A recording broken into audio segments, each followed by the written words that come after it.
This is a special edition. The Good Stuff. You know, we're not political persons, we're not activists, we're like human beings like everybody else.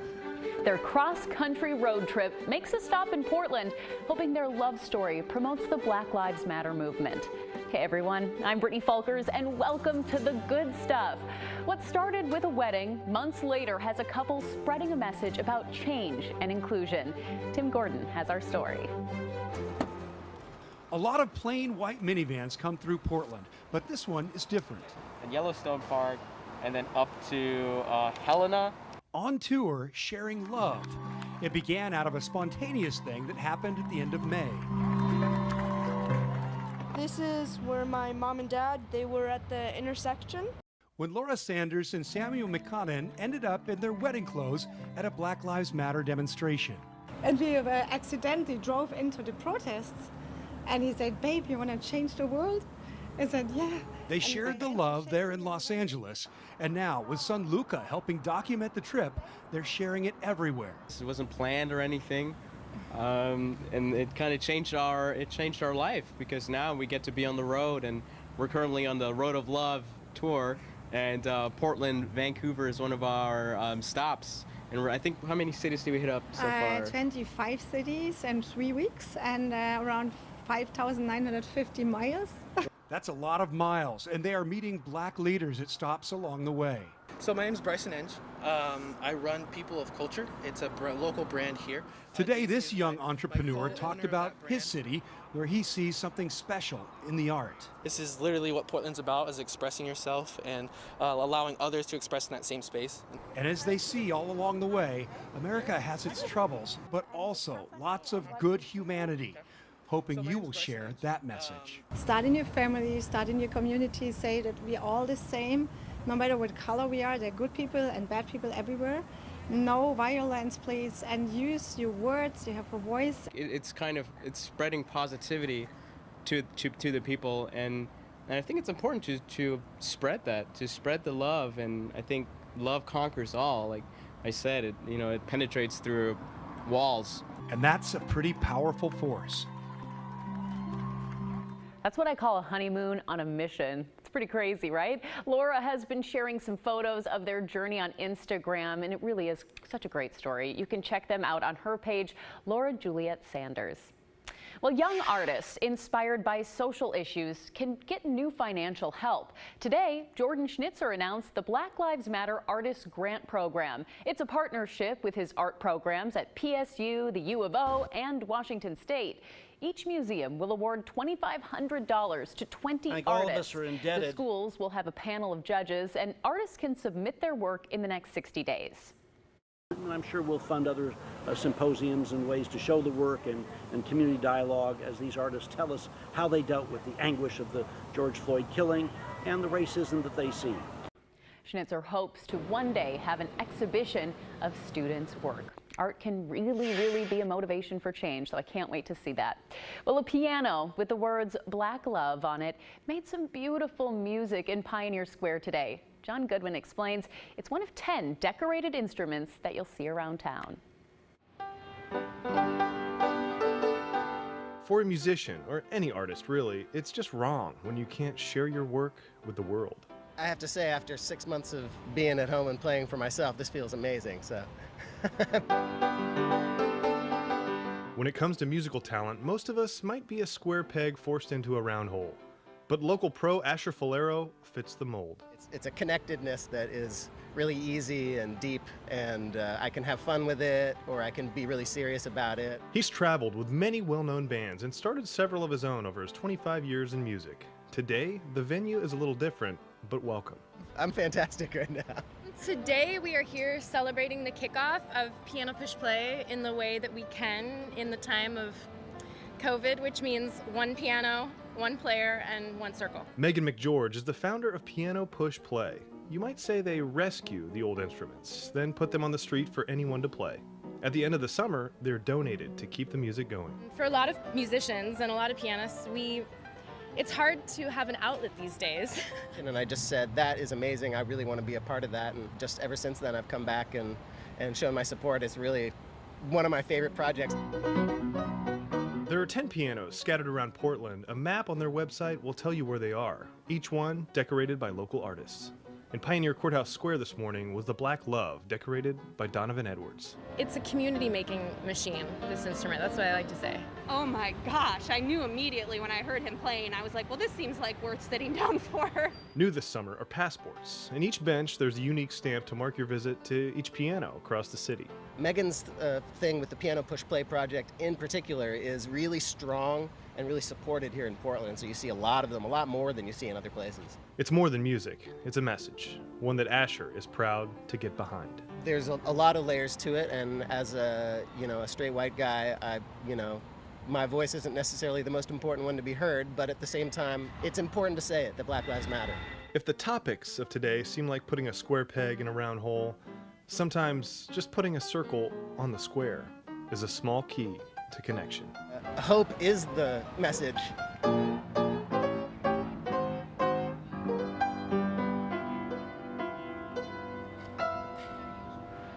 Oh, and music so can bring us together in so many different ways from so many different walks of life. And like I said before, art is healing and can inspire change. And while you might be a little worried about tickling the ivories in the time of a pandemic, safety is top of mind. They're asking people to disinfect the pianos before and after they play. So if you're heading out there, definitely be sure of that. And they also will have someone to clean them periodically.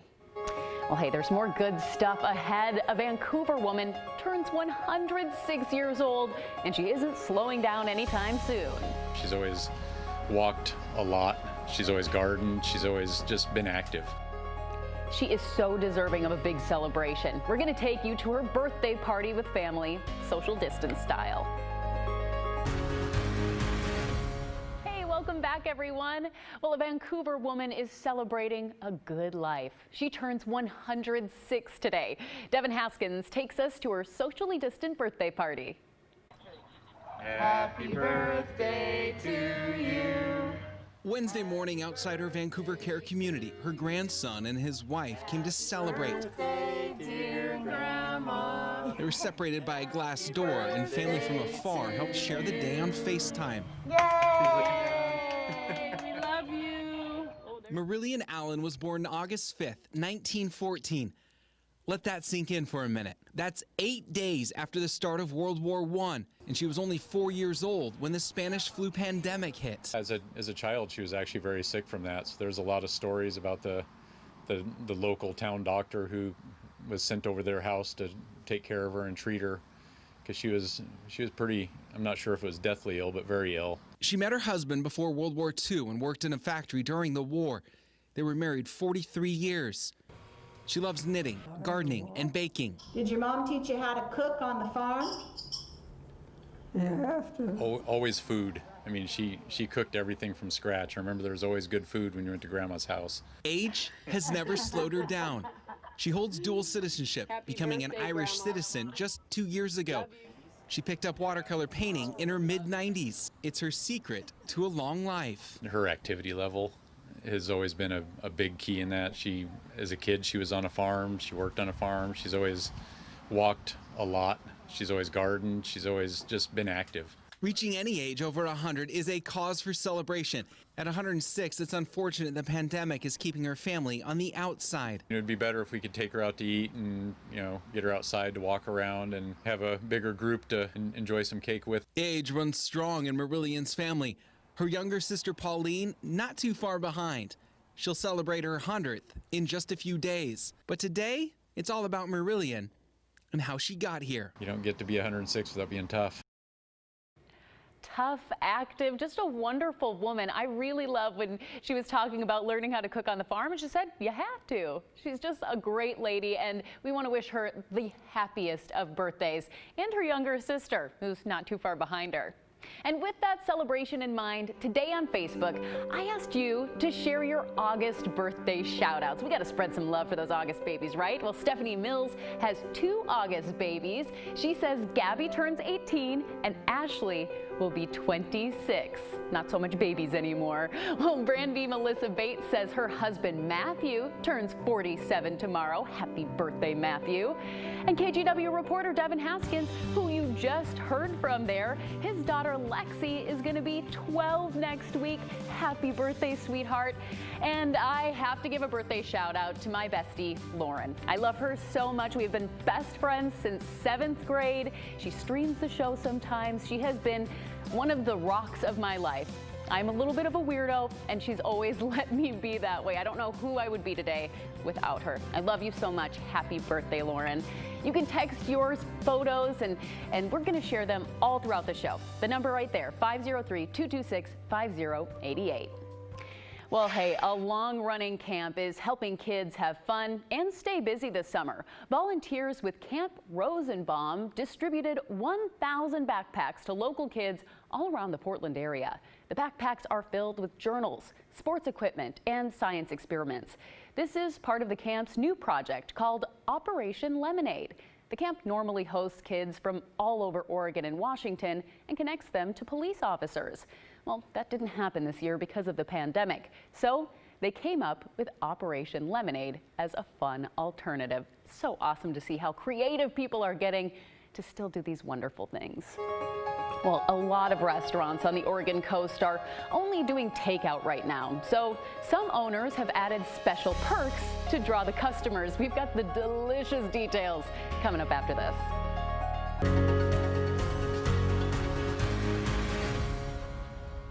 Welcome back, everyone. Well, this story is sure to make you hungry. Restaurants along the Oregon coast offering something extra this month. Joe Ranieri explains more than a dozen debuted secret menus. Next time you head to Lincoln City for a bite to eat, some local restaurants will be offering a little more. It's exciting because, you know, the way that we've treated it is we're doing something that you normally can't get from us. So it's not a menu item, but something that we think would taste good and, you know, kind of, you know, surprise people. 17 restaurants in Lincoln City created secret takeout menus for the next 2 weeks, including Shucker's Oyster Bar, 60s Cafe, Highway 101 Burger, and the Grill 1646, which is owned by Dan Clanton. We did you know, some street tacos. We did a barbecue chicken sandwich with you know, different cooking process than we normally use for the chicken. His restaurant is known for Philly cheesesteak sandwiches and gourmet burgers. But Clanton now offers something else to bring in customers and help other restaurants who've been doing all they can to stay open. One of the things that I started a few weeks ago was what I call business supporting business, where I would order something from one of the other businesses that did sweet treats or something and hand it out free with every order that somebody got from me. Stephanie Hull is the events coordinator for Explore Lincoln City. I honestly have no idea. I've gotten a couple hints. But yeah, you'll go in and you can request, hey, what's your secret menu item? And, you know, it could be a burger, it could be a sandwich. She came up with the idea. The fact that we have a lot of restaurants due to phase one that are only operable with takeout. They're too small to have dine-in only. And we thought, what is a great way to kind of even that playing field? And while Dan is offering a little more on what's going to be on his secret takeout menu, we've got a good barbecue brisket coming up. So it's like a, you know, shredded steak sandwich with sauteed in barbecue sauce, almost like a sloppy Joe. That's really good. He really just wants people to remember to explore the coast. You know, help draw attention to the area and, you know, that we're still here even though we're under restriction. And get some really good food at the same time. I'm literally drooling in the studio right now. Well, Grill 1646 opened in 2017, and they've got more details about their secret menu on their website. Check it out. Well, when we come back, Drew Carney meets the new giraffe at the Oregon Zoo. Sherry, it is becoming harder and harder to interview you. You're getting lost behind the giraffe here this morning. I can't wait for that story. And as we head to break, we want to show you a few more of your August birthday shout-outs. Happy birthday to everyone celebrating a birthday this month.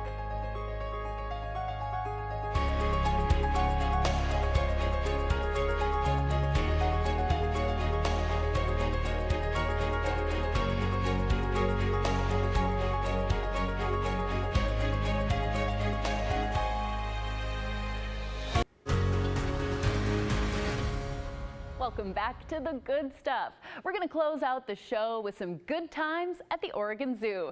It's been back open for 3 weeks now, but while it was closed, it did open up its doors to a new resident. Drew Carney introduces us. Say good morning to Buttercup and Desi. They are the two giraffes that have lived here together at the Oregon Zoo for the last few years. Behind them, can we find the third giraffe in the yard this morning? Camera Dave, behind them, sticking out her head is Kaiden. Kaiden just arrived here at the zoo a few months ago. The human in the yard with me this morning is Sherry Harizny. Sherry is the deputy director at the Oregon Zoo. So can we talk about Kaiden and introducing a new animal to the others, how that's going so far? Yes, it's going super well. Kaiden was brought to the zoo to breed with Buttercup. That is a recommendation from the Species Survival Plan, and we are then contributing to the population of giraffes that are in care of humans in zoos all around the country. In terms of appearances, Desi, who is comfortably over your shoulder right now, has a slightly different look than Buttercup because they are actually different subspecies of giraffes. What's the difference exactly? Yeah, there are 9 subspecies of giraffe in Africa. Desi is considered a reticulated giraffe, and Buttercup is considered a Maasai giraffe, as is Kaiden. Sherry, it is becoming harder and harder to interview you. You're getting lost behind the giraffe here this morning. You do have this pretty cool interactive area within the giraffe's exhibit that hasn't got a lot of play recently, obviously, because of what's going on, but I know that you hope to put it back into use very soon. Yes, the feeding deck was new last year, and as a result of the pandemic, we haven't had it open yet. How long is that tongue? Is that, whoa, okay, hey, slow down for me, please. We're trying to figure out how to safely open it to allow people the ability to feed giraffes because it's awesome. I know when people come to the zoo, this is one of the areas that really draws a crowd. People love the giraffes, but I don't know if people realize how endangered the giraffes are. Can you talk about that? One of the reasons that we have giraffes and all the animals we have in the zoos are for them to be ambassadors for their counterparts in the wild. And giraffes tell a great story because giraffe populations in the wild have decreased by over 40% in about the past 30 years. The giraffes in Uganda that we're now trying to help with our conservation work, there are only about 1,200 of those giraffes left in the world. And that's fewer than giant pandas. The best way to help the giraffes is to either go to the Oregon Zoo website or to the Giraffe Alliance website and find the donate button. We are working hard to care for these animals and animals elsewhere in the world, and we would love your help. Can't wait to see them in person soon. I had no idea how endangered they were. That's a really great thing to talk about. Now, the zoo is extending its hours on Thursdays through Sundays with the last entry for time tickets at 6:30 p.m. and 7 p.m. for members. Well, thank you all so much for joining us. And remember, keep sharing that good stuff. Text your stories and photos to 503-226-5088 or send an email to thegoodstuff@kgew.com. We're going to close tonight with some more of your photos celebrating your friends and family with August birthdays. Happy birthday to everybody celebrating birthdays, anniversaries. We need more things to celebrate. Make it a great night, everyone.